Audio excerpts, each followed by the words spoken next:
Vi took an outdoor promotion job during the hottest week. The noon sky looked clear while the ground burned.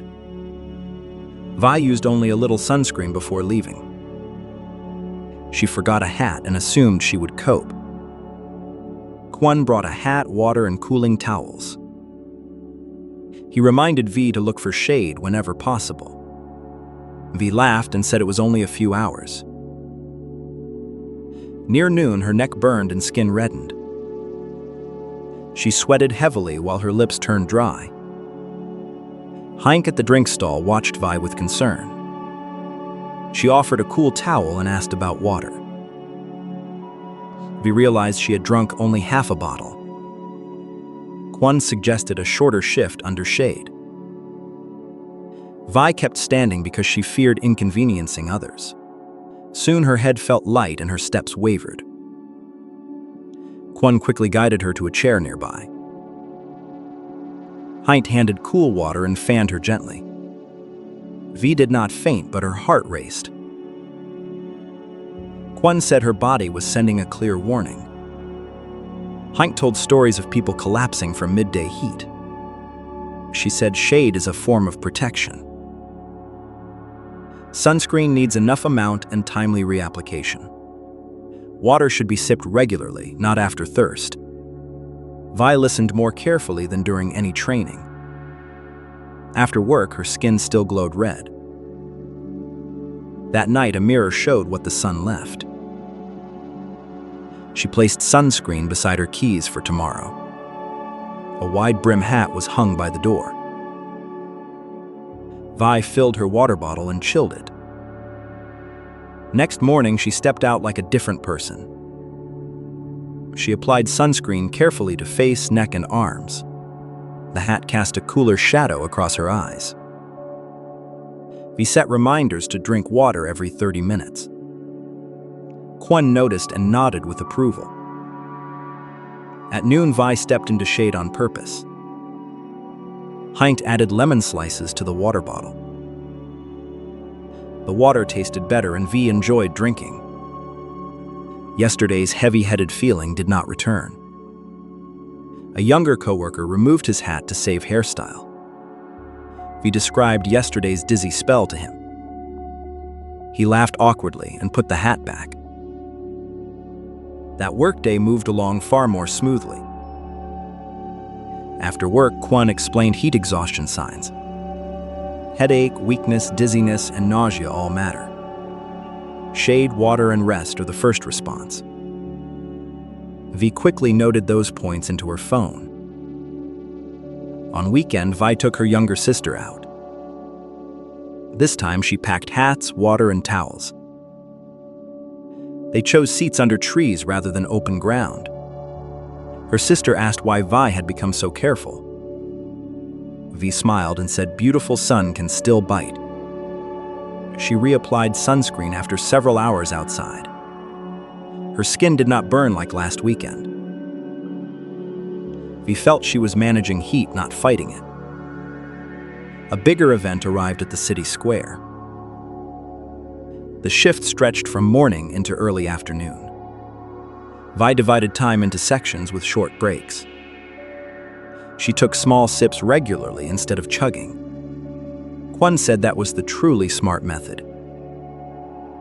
Hank watched them and smiled in relief. The event ended and Vi still had energy. She no longer felt drained by the sun.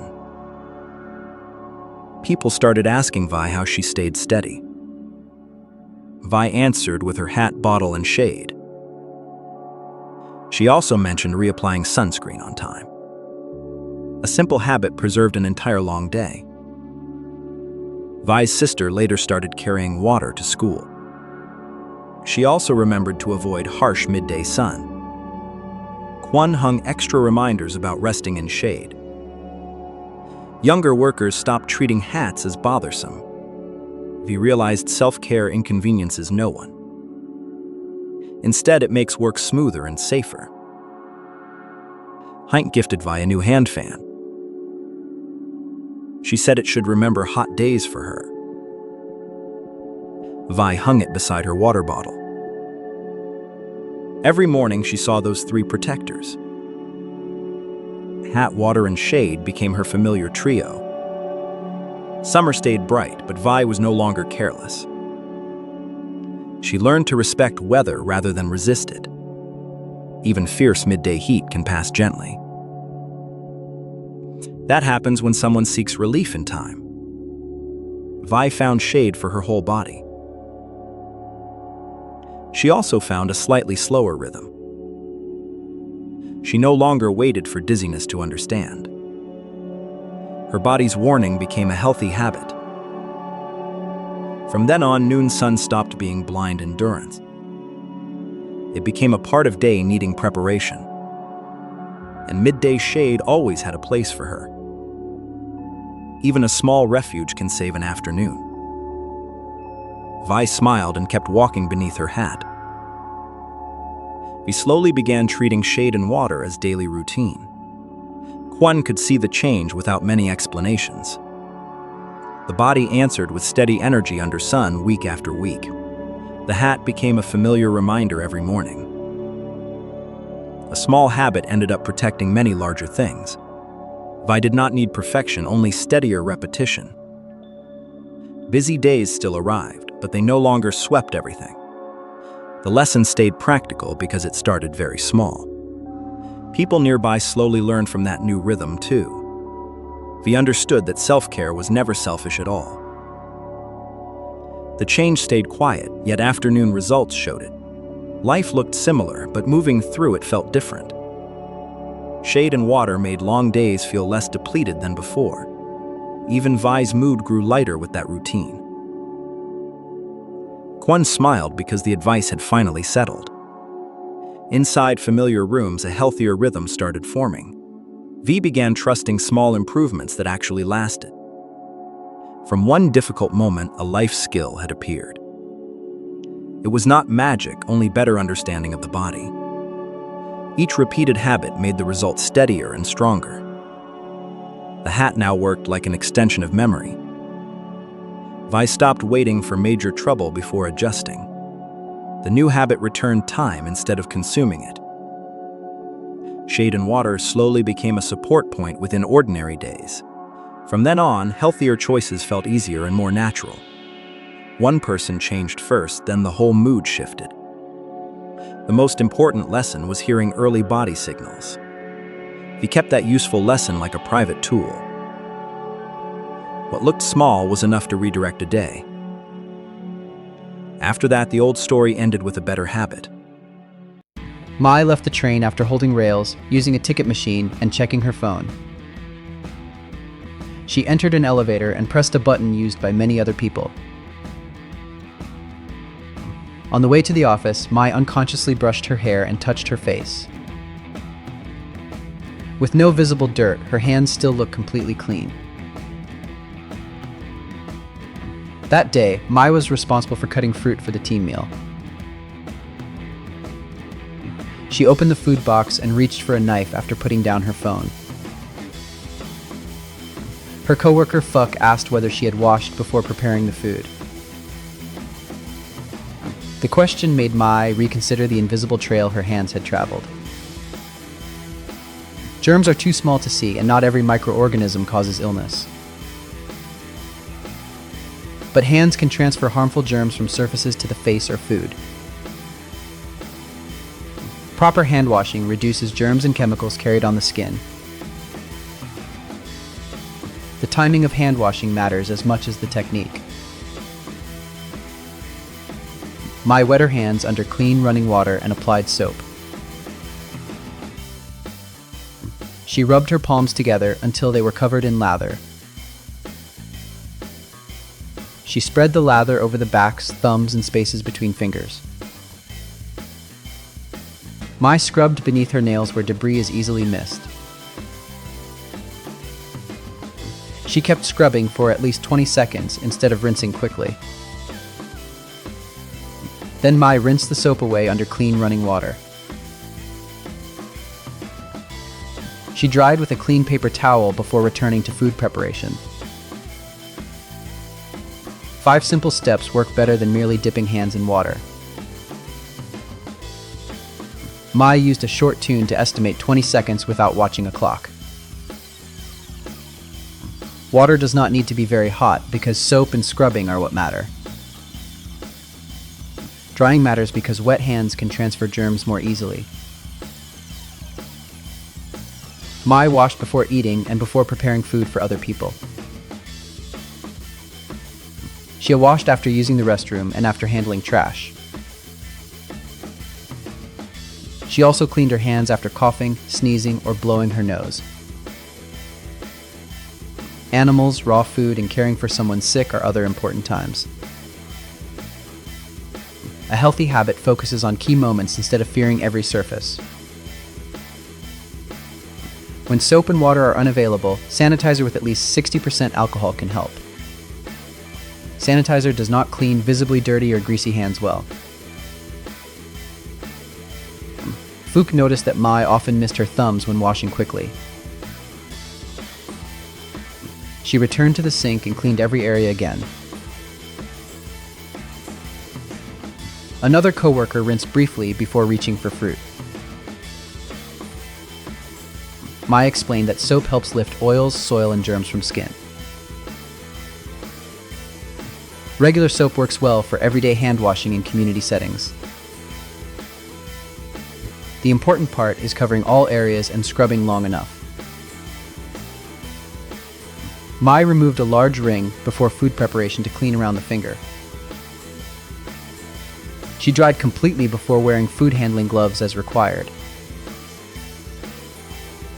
Excessive washing with harsh products can irritate and crack the skin.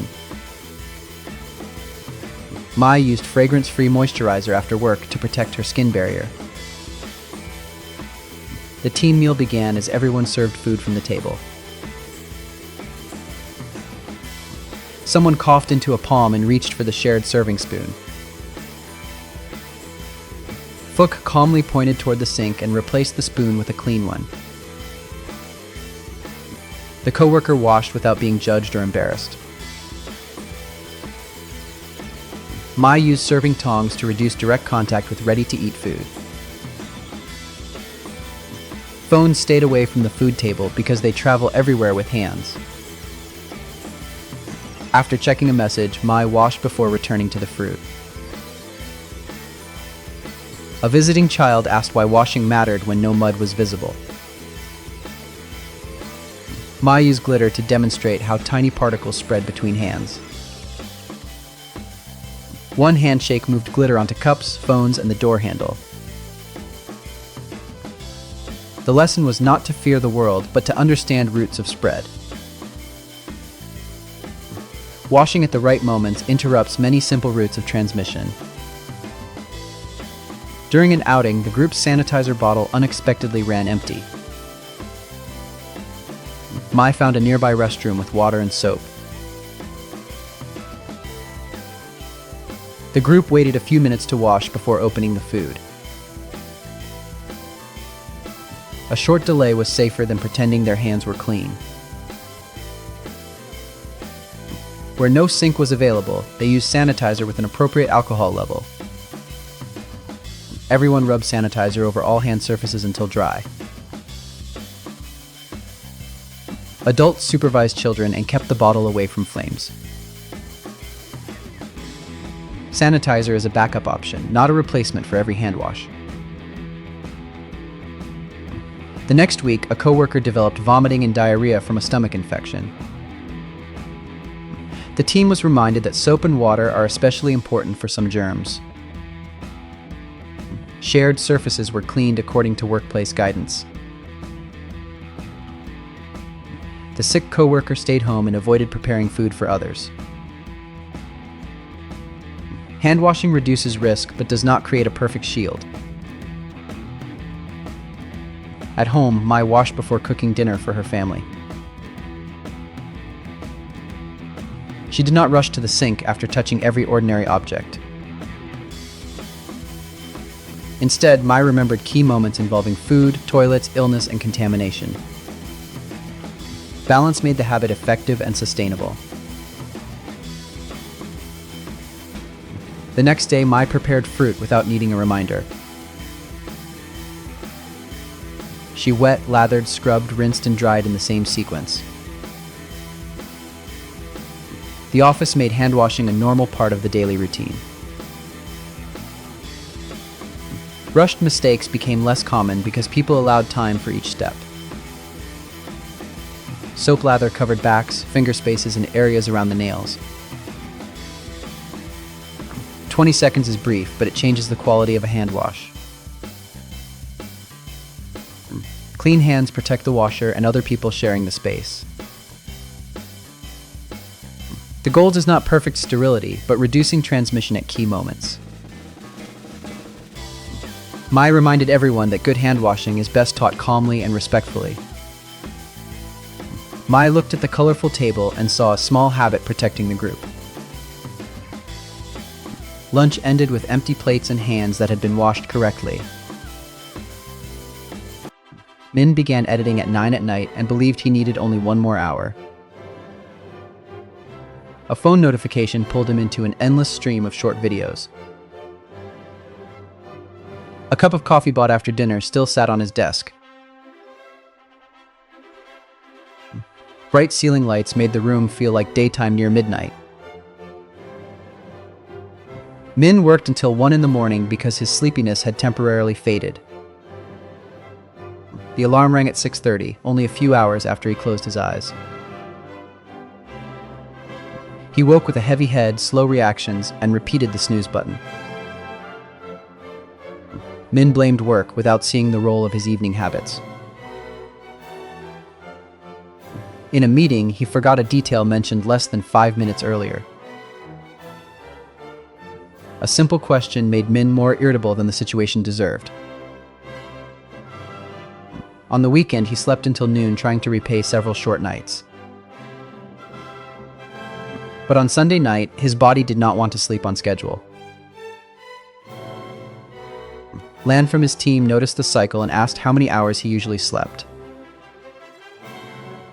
Adults are generally recommended to get at least 7 hours of sleep each day. Consistent sleep and wake times help the body clock predict when rest is needed. A quiet, dark, cool, and comfortable bedroom also supports sleep. Turning off electronic devices at least 30 minutes before bed is a practical step. Caffeine late in the day or evening can make falling asleep more difficult. Large meals and alcohol near bedtime can also disturb sleep quality. Daytime activity and morning light help strengthen the sleep-wake rhythm. Min chose a fixed wake time because it was the easiest anchor to control. He stepped onto the balcony for morning light instead of opening his phone. At night, the phone charged outside the bedroom with notifications silenced. Min dimmed the home lights about an hour before bedtime. He replaced short videos with a paper book and a few minutes of preparation. The goal was not forcing sleep, but giving the body repeated cues. Min turned the clock away so he would not check every passing minute. He kept the room cool, reduced noise, and blocked street light with curtains. On the first night, Min still tossed and turned and thought the plan had failed. Lan reminded him that a months-long habit rarely changes in one night. Min still got up at the planned time instead of sleeping until noon. He avoided a long nap and did not sleep late in the afternoon. By the third day, natural sleepiness appeared closer to bedtime. In the morning, he remembered the meeting better and needed less coffee. The next weekend, Min changed his sleep and wake times only slightly. A late social invitation forced him to choose between perfection and flexibility. He joined for a while, left earlier than usual, and did not blame himself. One late night did not destroy the routine when he returned to schedule. Min did not sleep away the entire day, because that could disrupt the next night. Consistency mattered more than making every night perfectly controlled. A stressful week carried work thoughts into Min's bed. He wrote tomorrow's tasks on paper so his mind did not hold them all night. A few minutes of slow breathing helped him shift from work toward rest. Min kept relaxation simple instead of turning it into a complicated ritual. When neighbors were noisy, he used earplugs and closed the window instead of playing videos. The next morning, natural light again marked the start of the day. A short lunchtime walk gave Min activity without exercising near bedtime. He moved his final coffee to before noon. Min watched his energy instead of consuming caffeine automatically. If he needed a nap, he kept it brief and not too late.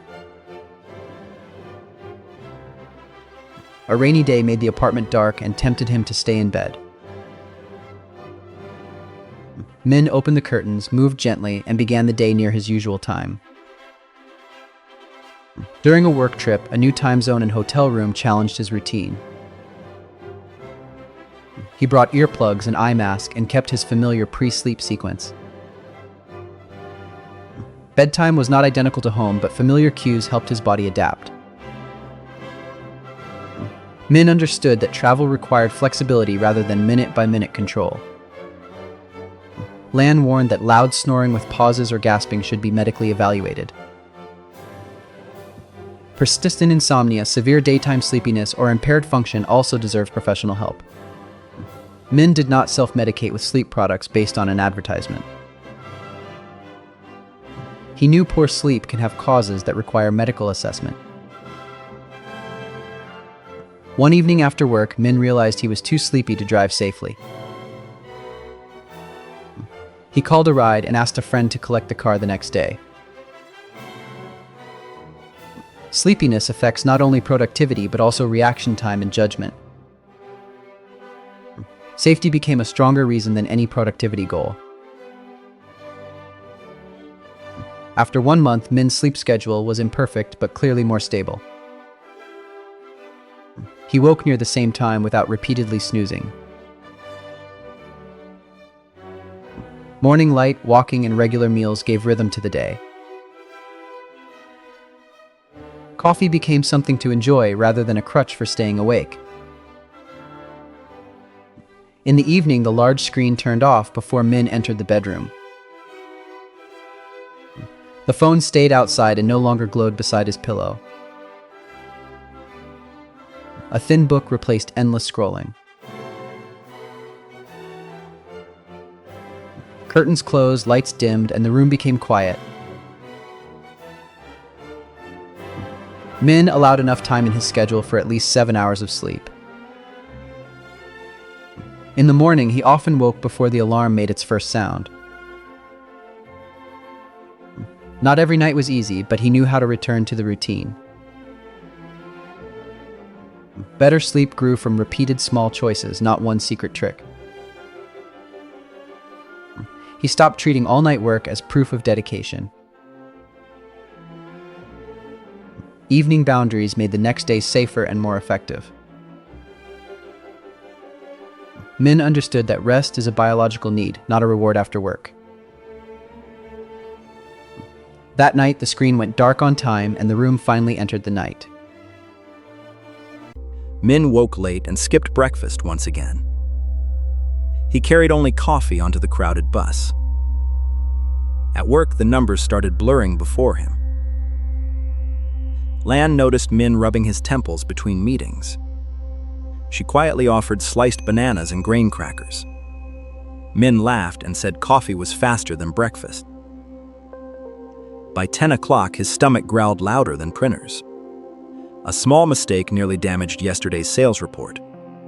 Lan led Min outside before dizziness fully arrived. She handed yogurt, nuts, and ripe strawberries. Slow sweetness helped his mind feel steady again. Lan said empty mornings always borrow afternoon energy. During lunch, she sketched a balanced breakfast on tissue. Grains, protein, fruit, and water suddenly felt manageable. Lan warned pastries disappear fast, but crashes remain. Min remembered the noodle soup his mother cooked. That night, he found oats hidden behind instant noodles. Bananas, eggs, and milk were waiting inside. Min prepared overnight oats before going to sleep.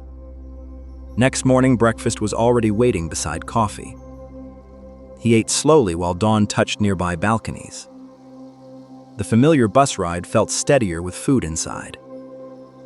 At work, Min's mind opened like cleaned windows. Lan still watched his afternoon choices carefully. The frosted donuts in the break room tempted him again.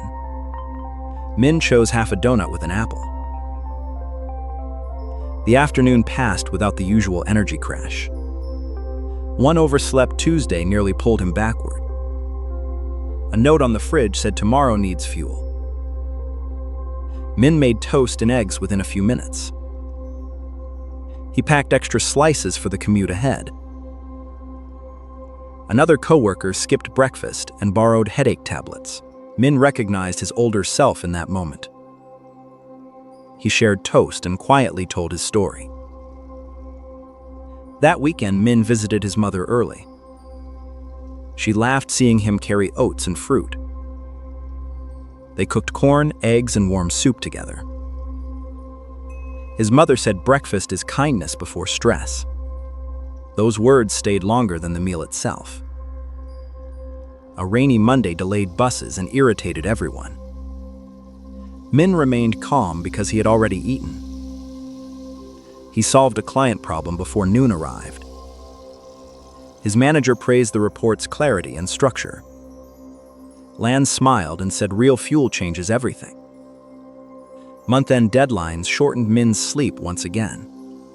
He almost skipped breakfast to save 10 minutes. Instead, Min boiled eggs before opening emails. That small choice protected the rhythm of day. Lan showed more portable breakfasts for rushed mornings. Peanut butter sandwiches suited crowded commuting mornings. Overnight oats handled storms, delays, and oversleeping. Gradually, Min stopped calling breakfast inconvenient. He started seeing it as the day's first repair. Weeks later, an intern fainted before presentation practice. Water and snacks arrived amid the awkward crowd. Min immediately recognized the pattern of empty mornings. He decided to create a small breakfast corner. Oats, nuts, dried fruit, and a kettle appeared. Lan added illustrated cards with balanced combinations. Soon, coworkers chatted over food instead of complaints. Min noticed his afternoons needed less emergency sugar. Cravings softened when mornings began with real food. Even his sleep improved after fewer caffeine rescues. At dinner, Min described mornings as foundations. His father nodded and packed oranges for him. Winter arrived with colder kitchens and darker dawns. Old laziness whispered that coffee alone was enough. Min answered by placing oats beside his keys. He packed fruit before sleep and trusted tomorrow. Dawn no longer felt like an enemy invasion. It felt like a room he could enter. Lan eventually moved to another department nearby.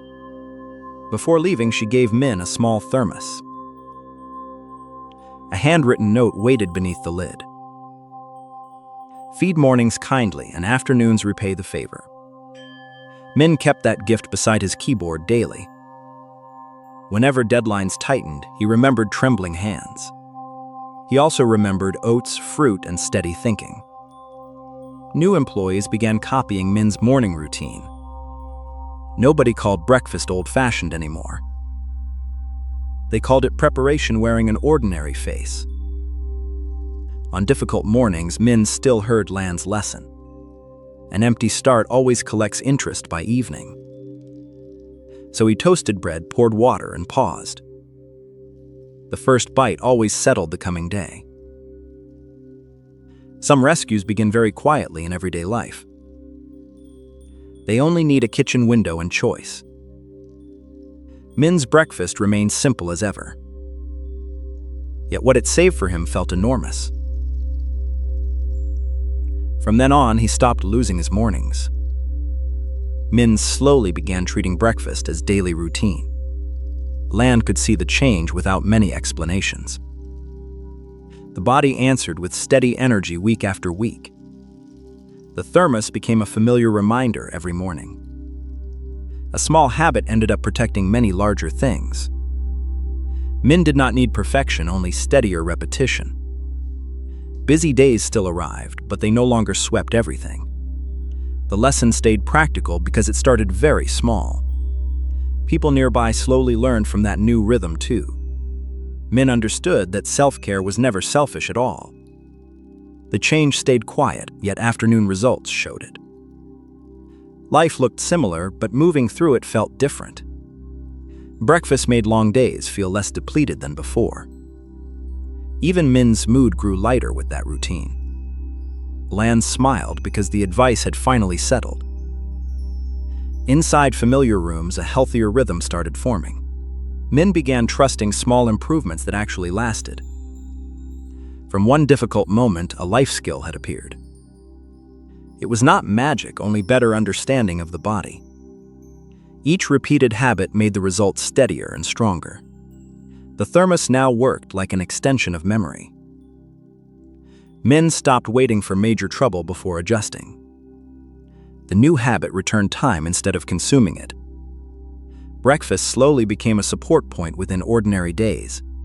From then on, healthier choices felt easier and more natural. One person changed first, then the whole mood shifted. The most important lesson was hearing early body signals. Min kept that useful lesson like a private tool. What looked small was enough to redirect a day. After that, the old story ended with a better habit. Nam opened his computer at 8 and sat down to finish a major project. 3 hours passed while he barely left the chair. Lunch was placed beside the desk so Nam could keep working without interruption. By early afternoon, his back and shoulders began to feel stiff. Despite being inactive, Nam felt more tired and less focused. His phone showed very few steps since waking. Nam told himself he would exercise hard on the weekend to compensate. The chair seemed to hold him longer than any task required. In the afternoon, Nam sat through 2 more online meetings. His neck moved forward and shoulders rose whenever he felt tense. Thu from his team suggested standing during a 5-minute break. Nam walked to the window, rolled his shoulders, and circled the room. Even a short movement break made his body less sluggish and mind clearer. It did not replace exercise, but showed that continuous sitting was not the only option. Physical activity guidance encourages adults to move more and sit less throughout the day. Any appropriate amount of movement is better than none. For substantial benefits, adults should aim for at least 150 minutes of moderate activity weekly. Muscle strengthening activities for major muscle groups are also recommended on 2 days weekly. Nam decided to begin with small pieces instead of an exhausting plan. He understood that the weekly goal did not need to happen in one session. Nam set periodic standing reminders without imposing one rigid interval every day. During breaks, he changed position, stretched gently, and walked for water. He chose stairs for a few floors instead of always using the elevator. Listening-only calls became walks around the hallway. His water bottle was placed away from the desk, so he had to stand. At lunch, Nam walked for 10 minutes instead of eating at the screen. He adjusted the monitor near eye level and moved the keyboard comfortably. The desk supported his forearms so his shoulders did not stay raised.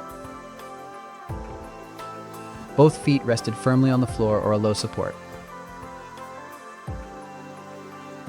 Nam relaxed his shoulders and stopped forcing one rigid posture for hours. No single perfect posture can replace changing positions. The body generally prefers movement over being locked in one shape. Thu started a team challenge to add a few minutes of movement each day. Nam began with 5-minute walks between work blocks. Small bouts accumulated into a meaningful total by week's end. He tried brisk walking that raised his breathing while still allowing conversation. Twice weekly, Nam added gentle squats, wall push-ups, and resistance band pulls. He trained within his ability, rested between sets, and did not chase pain. Activity increased gradually as his body adapted instead of jumping to a large load. The new plan was designed to survive after initial excitement faded. Heavy rain prevented Nam from walking outside one day. He played music and walked around the apartment while cleaning. Cleaning, carrying items, and climbing stairs also contributed activity. Nam realized that movement exists beyond a gym. On the weekend, he took a longer walk with friends and enjoyed being outdoors. Excited by progress, Nam increased distance faster than his body was used to. The next morning, sore muscles made him fear he had done everything wrong. Thu reminded him to rest appropriately, move gently, and progress gradually. Sharp, persistent, or unusual pain should be evaluated by a health professional. People with chronic conditions or limitations should ask about activities suited to their abilities. A 2-hour meeting appeared during the busiest week. Nam suggested a short midpoint break to stand and change position. During listening sections, several people turned off cameras and walked gently. The change did not disrupt the meeting and helped people return more alert. The team met the deadline without sitting motionless from morning to night. Nam found that short walks helped him transition between tasks more clearly. Regular activity can support sleep and mood, but it is not a cure for everything. Meals, rest, stress, and health conditions still matter. Movement is part of living, not a punishment for the body. During a work flight, Nam again had to sit for a long time. When safe and permitted, he stood and took a few steps in the aisle. In his seat, Nam flexed his ankles and changed position periodically. On a car trip, the group stopped to walk instead of driving continuously. At the hotel, Nam used stairs for short trips and explored the neighborhood on foot. He did not turn every trip into a perfect workout, but found practical opportunities. At week's end, Nam reviewed total activity instead of counting only steps. He passed 150 minutes through many smaller bouts. 2 muscle strengthening sessions stayed brief but consistent. More importantly, he spent less time sitting continuously during workdays. Afternoon energy felt steadier and his back was less stiff after work. Nam no longer believed one weekend workout could repair the whole week. The morning began with a short walk before opening the computer. Lunch happened away from the desk and included a few minutes of walking. Evening activity could be strength work, housework, or a walk with friends. Rest days remained so the body could recover and the plan stayed manageable. Small changes lasted longer than a brief burst of motivation. He chose activities he enjoyed so movement would not become a heavy obligation. Nam understood the goal was a more active life, not constant limit pushing. The chair remained, but it no longer controlled the rhythm of his life. At day's end, Nam left the desk and walked outside while sunlight remained. and returned home late with sweet pastries and a sugary drink. She ate while watching a film and set the toothbrush aside because she felt tired. The next morning, a back tooth gave a small twinge when it drank cold water. The feeling faded quickly, so she decided to ignore it. At work, and added sugar to coffee and ate candy across several hours. Each snack created another period of sugar exposure in the mouth. A soft plaque film formed on teeth even though it was hard to see. The tooth only whispered, but the process inside continued. Bacteria and plaque use sugars and produce acids. Repeated acid attacks can remove minerals from tooth enamel. Saliva helps neutralize acids and return minerals to the tooth surface. Frequent sugary eating or drinking gives teeth less time to recover. Brushing twice daily with fluoride toothpaste is a foundation of cavity prevention. Cleaning between teeth regularly removes plaque where a toothbrush may not reach. Routine dental visits can detect problems before pain becomes severe.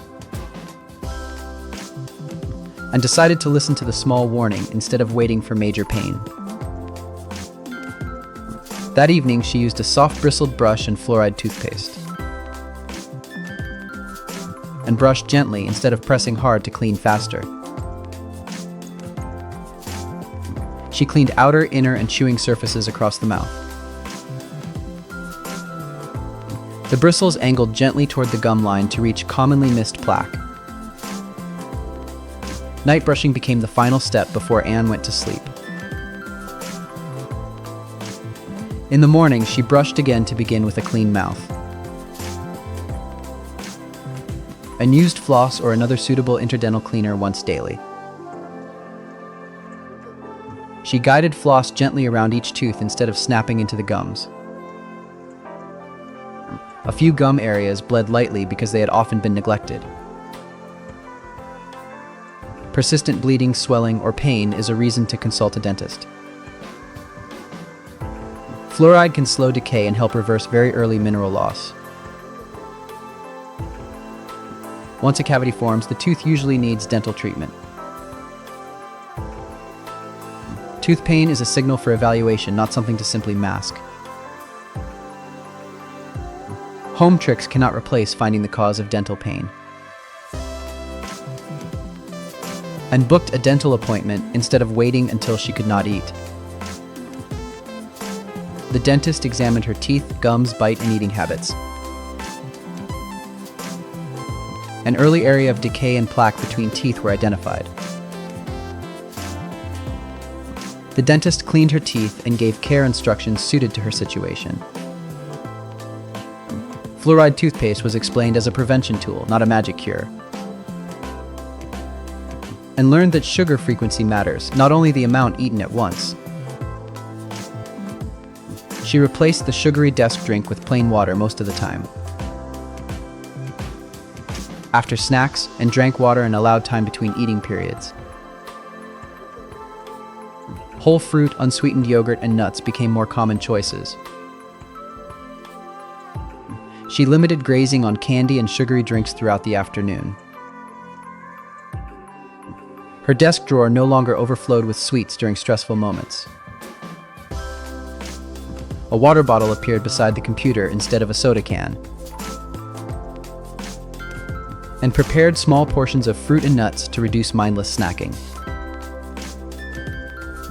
She still enjoyed dessert without stretching it into hours of sugar exposure. One tired evening, and again wanted to skip brushing.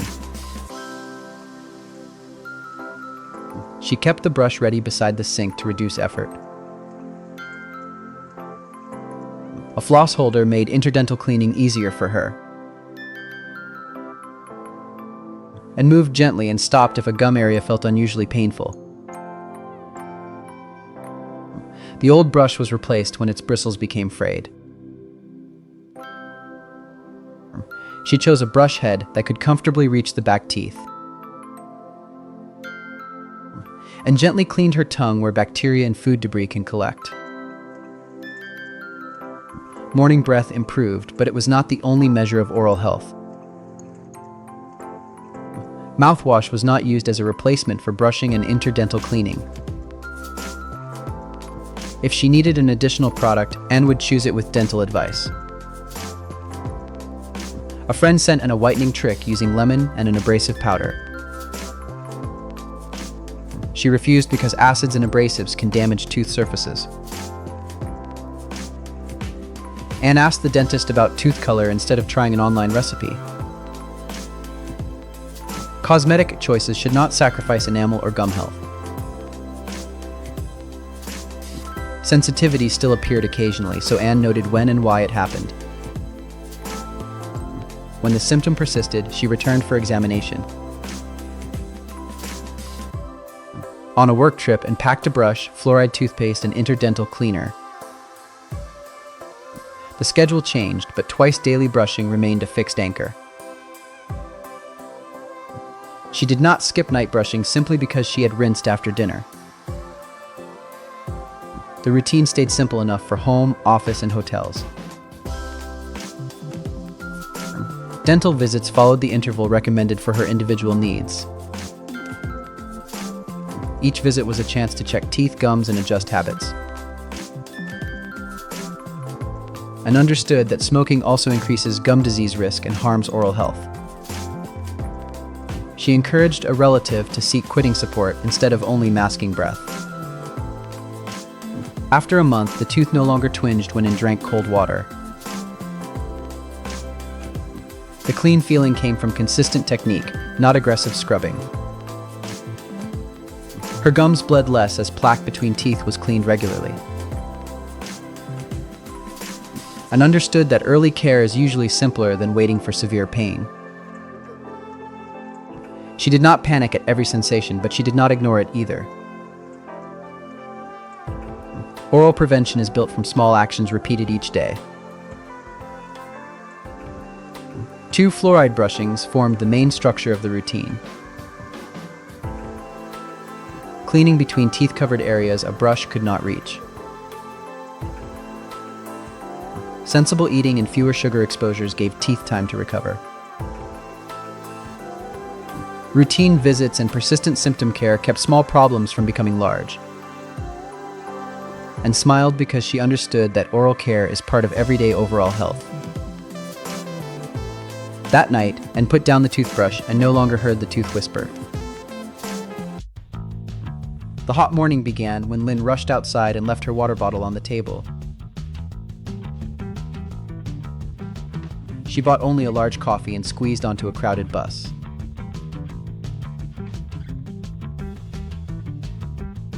Sunlight through the windows made the bus feel hot and airless.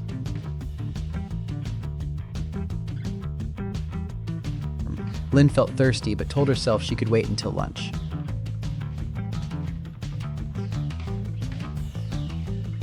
During the first meeting, a dull headache began to appear.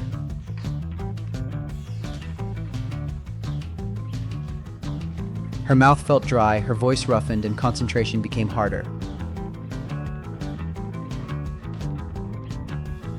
In the restroom, Lynn noticed that her urine looked darker than usual. But she blamed the computer screen and kept working.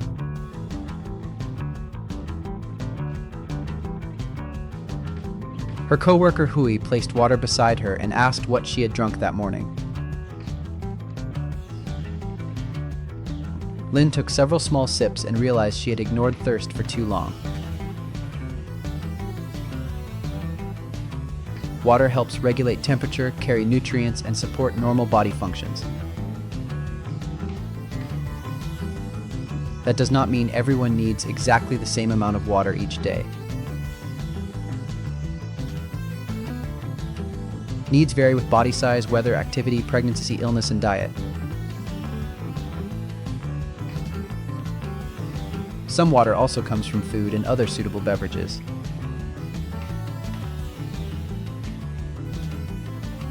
But heat and activity increase water loss through sweat.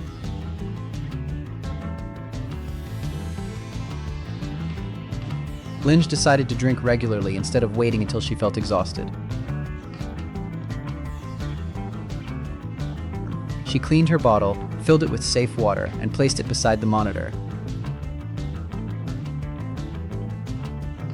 Lynn linked drinking water to familiar moments such as waking, meals, and breaks.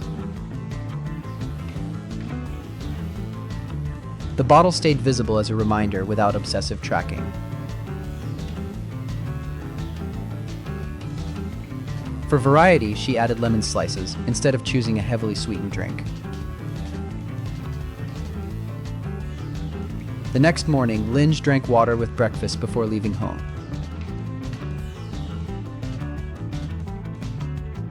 She carried the bottle on the bus and sipped throughout the ride.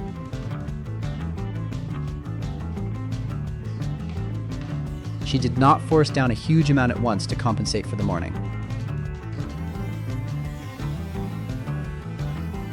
Lighter urine can be a useful clue, but it is not a perfect measurement.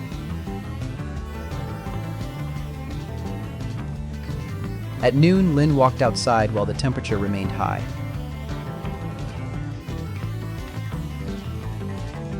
Sweat appeared quickly, reminding her that the body was losing water and salts. She drank more water, rested in shade, and slowed down instead of pushing through. The goal was steady replacement, not excessive drinking in a short time. Headache, nausea, dizziness, weakness, and intense thirst can signal heat exhaustion.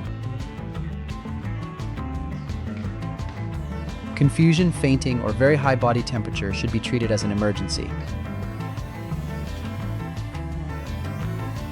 Pai noted that some people with heart or kidney conditions may be told to limit fluids. Personal medical guidance matters more than a universal number found online. The team began replacing one daily soda with plain water.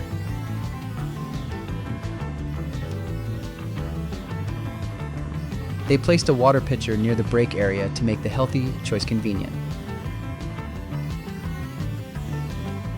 Lynn ate water-rich fruit, but new food did not replace all drinking needs. A bowl of soup at lunch also contributed fluid to the day's total.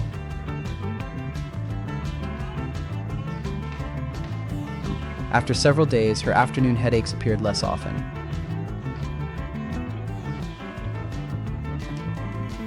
She felt more alert, but did not treat water as a cure for every problem. Sleep, meals, and stress could still affect energy and concentration. Healthy habits work best when they support one another.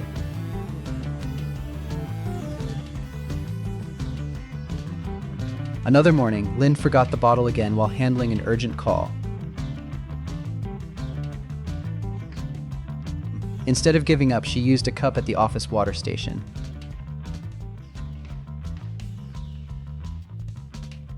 She set gentle reminders for mid-morning and mid-afternoon.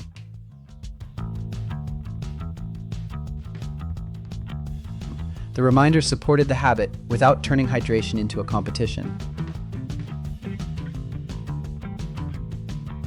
Before going outside, Lynn checked the temperature and carried water for the trip.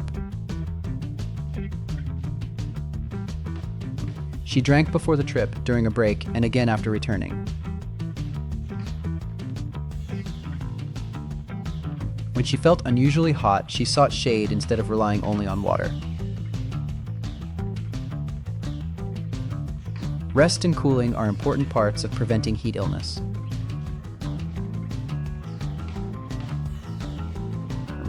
Lynn shared her experience with her mother without imposing the same liter target. Older adults may feel thirst less clearly and need extra attention during hot weather. Each person should consider thirst, activity, weather, and personal medical guidance. The 8-glass rule is memorable, but it is not an exact requirement for everyone. Plain water is often the simplest choice, while heavily sweetened drinks should be limited. In the evening, Lynch drank enough without chasing a large target just before bed. She learned that balance was better than swinging from too little to too much. One afternoon, a power outage stopped the office air conditioning.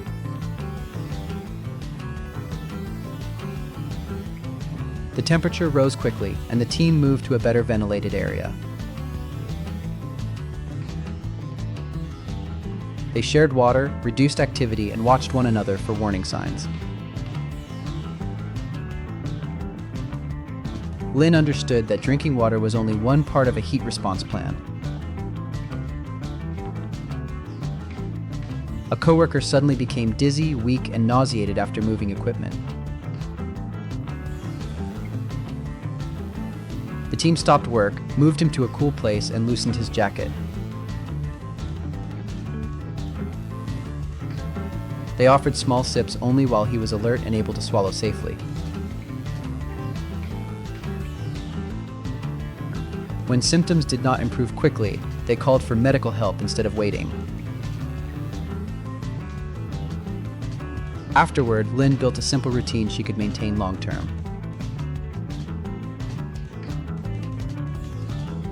She cleaned the bottle regularly so water did not collect odors or residue.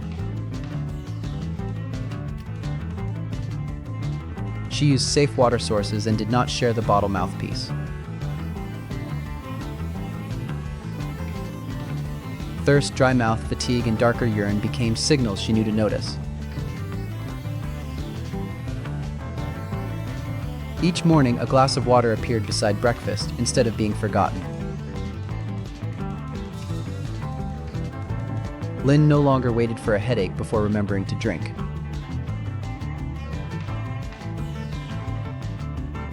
She chose water with lunch while still enjoying other drinks reasonably. During heat forecasts, she carried extra water and planned cooling breaks. Thirst became a useful reminder instead of something to ignore.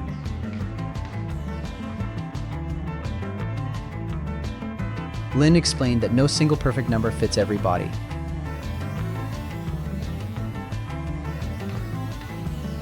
The key is regular drinking, awareness of conditions, and help for severe symptoms. Lynn also understood that water cannot replace meals or medical treatment during illness.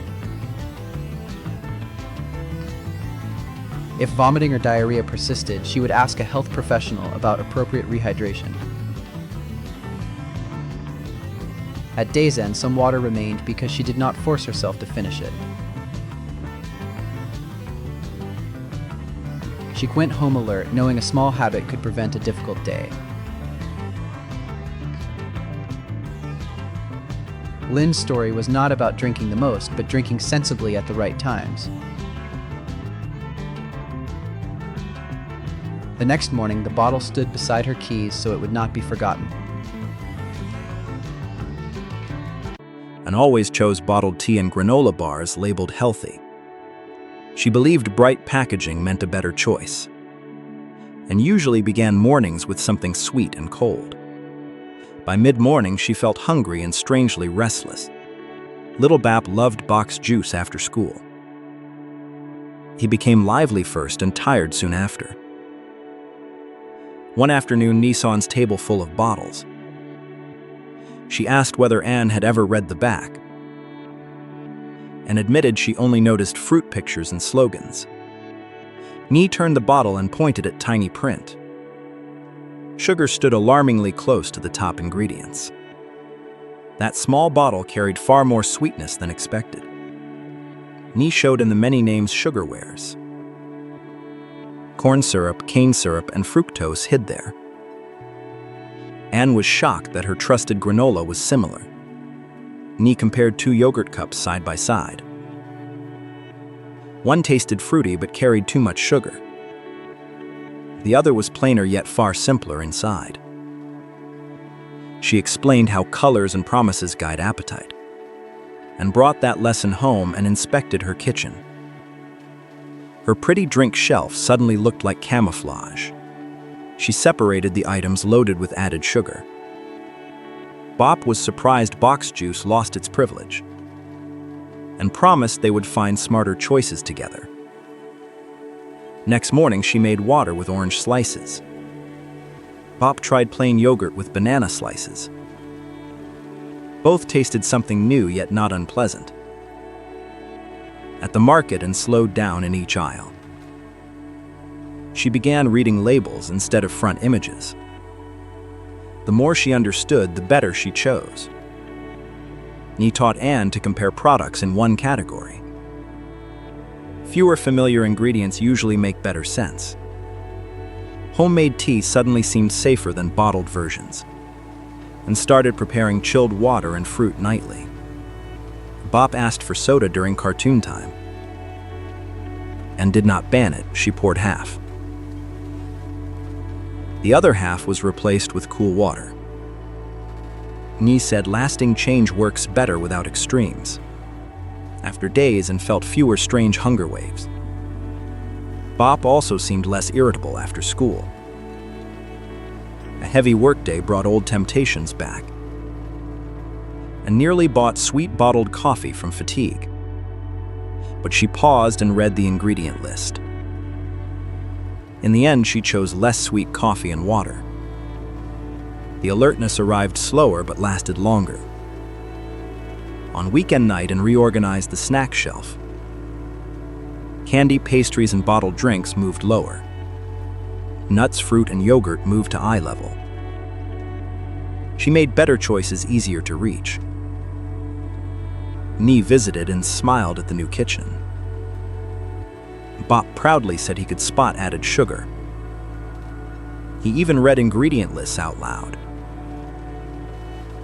and realized small knowledge can change a household. A classroom birthday left Bap full of cake. That evening, he felt exhausted and very thirsty, and did not scold him. She talked balance. Treats still belong as long as they stay occasional. Bap nodded and poured himself another glass of water, and stopped trusting pretty labels so easily. She had learned to find truth on the back. Anne's afternoons slowly became steadier than before.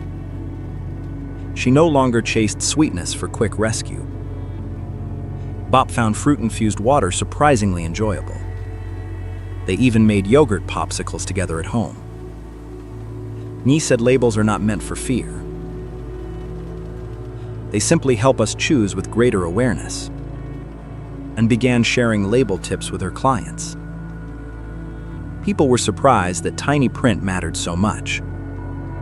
One former colleague quit sweet tea after talking. The lesson spread like a practical little story, and still bought packaged food when convenience mattered. But she knew convenience need not mean blindness.